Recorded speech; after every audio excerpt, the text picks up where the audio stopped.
Hi everyone, it's Jay from Mitosu Crafts, and we're an independent Stampin' Up demonstrators based in the UK. Thank you for joining me today for this video tutorial of a card using the Floral Statements stamp set. I've also stamped this onto the Color Theory DSP. I've used the archival basic black ink, old olive ink pad, berry burst ink pad, blender pens to color the image, copper metallic thread, finely woven ribbon in berry burst, ombre lemon lime twist ribbon, and the glitter enamel dots. I'm also using the Stamp-a-ma-jig to help me align the image onto the designer series paper. So with the plastic sheet against the tool on the top left hand corner, ink up your stamp with basic black archival ink. Stamp onto the plastic sheet. It doesn't matter too much that the image hasn't stamped correctly. This is only to guide us where to place the tool against the paper to know that our image will stamp nice and straight. Ink up your stamp again, making sure that this time that you have covered the whole image with ink. Place it against the tool and stamp down onto the paper. We can now start coloring our image. So I'm using the blender pen with old olive ink to color the leaves and the stems. So pick up the color from the ink pad tray and use the cross-hatching from the stamped image as a guide to know where to add your darker colors and shadows. As you can see, I'm not coloring one leaf at a time. I am moving across the whole stamped image. This way it doesn't oversaturate one area of your paper and ruining that paper. So what I'm doing is just making sure that I start on the darkest area and then just drag the color, not even at the edge, because you could always just go back and add more color. This way it gives it enough time to slightly dry a little bit so you can work on those areas a bit more. For me, I find the hatching technique easier for this image. So I use flicking motion, starting with the darker area first. So with the blender pen, you know that because you're picking up the color, the first thing that you touch will be the darkest color, and then as you drag the colors out, it goes lighter. Use whatever is comfortable for you with coloring your image, as well as how you would like the final product to look like. You can work on it as much as you want to, or as less if you don't have too much time to work on a project. I wanted to create a high contrasting image, so I continued working on the leaves and stems until I was happy with how they looked. So onto the flowers with Berry Burst ink. So use your thumb and press in the middle of the ink pad, and then push away from you and then pull up towards you to open the ink pad.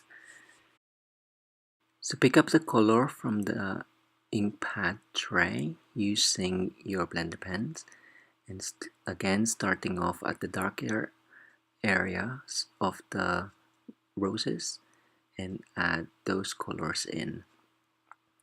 It's harder to use just the hatching technique on these roses as it has smaller areas to color. So as you can see there, I'm using the cross hatching and the back and forth technique. In most cases, especially in the middle part of the roses, I've actually used the stippling technique which is basically adding dots of colors onto your project. So I've carried on working on different parts of the paper. Again, just making sure that I'm not oversaturating the paper and ruining the paper. Use scrap paper to make the ink lighter on your blender pen.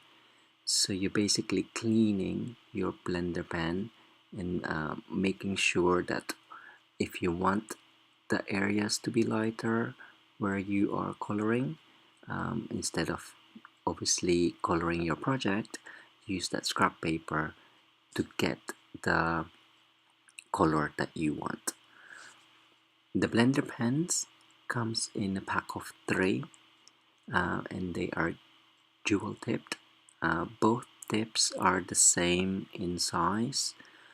They're nice and soft and easy to use. They do get tinted with using any strong colors like red tones and pink tones like this bare brush that I'm using for this project. But as long as you clean after you use it by writing on scrap paper, as well as making sure that you have scrap paper to hand when you start a project, just to double check that it is clear. Even though it's tinted, it won't affect your future project. As I said, it comes in a pack of 3, so that's 6 nibs that you can use for your project. We store ours horizontally along with the rest of our stamping marker in the holder. For me, I believe that you need these pens to be in a horizontal position when they're not being in use, so then the ink inside them aren't going in one nib only, so you can use both nibs when you need to. So back onto the project, I'm just adding more colors, adding by picking it up with the blender pen, and again just starting where there are more cross hatching from the stamped image to make sure that I'm happy with the final image. Here it is close up. I really like the crackled effect that the Color Theory Designer Series paper has added onto this project. And now that the topper's done, we can concentrate on the base card, which is Whisper White A6 fold. We are going to use the edges of the Hello stamp as a border, like what I've done for the Global Design project entry. Using Bare Burst ink again for the border. My first effort, I use a scrap paper to mask off the Hello sentiment, but this resulted in an uneven stamping onto my base card, as you can see in a second, which I wasn't really happy with. On the final project, you can't see it, but I changed my approach and used washi tape to cover the sentiment and make sure that the tape goes around the block onto the side as well. This way I can see through the clear block where the line of the washi tape is and use that as a guide against my card base.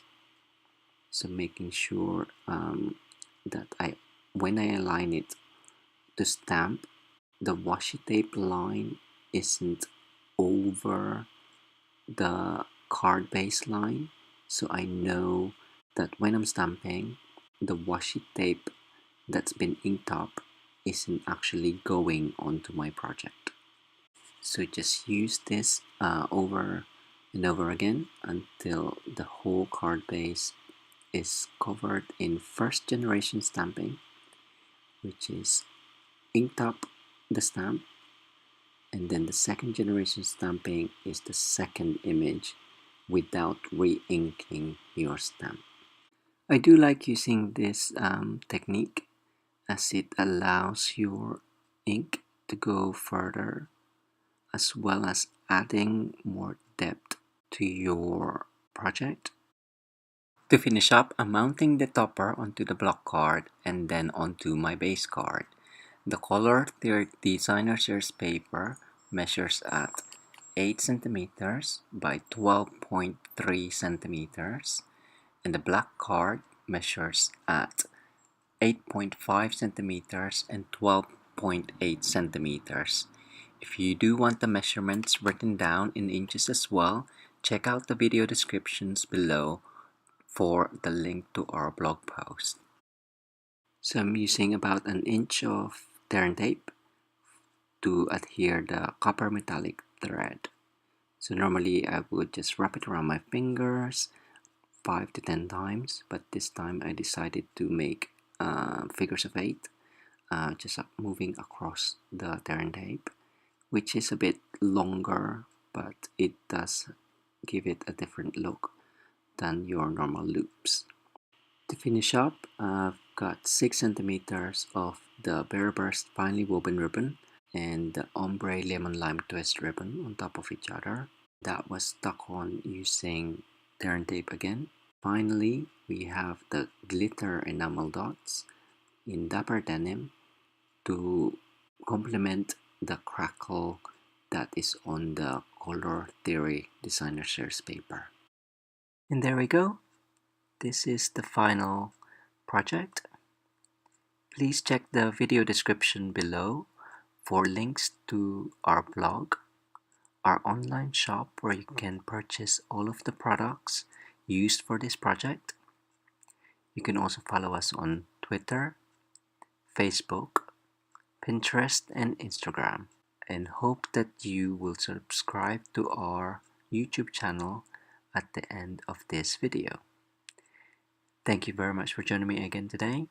Until next time, bye!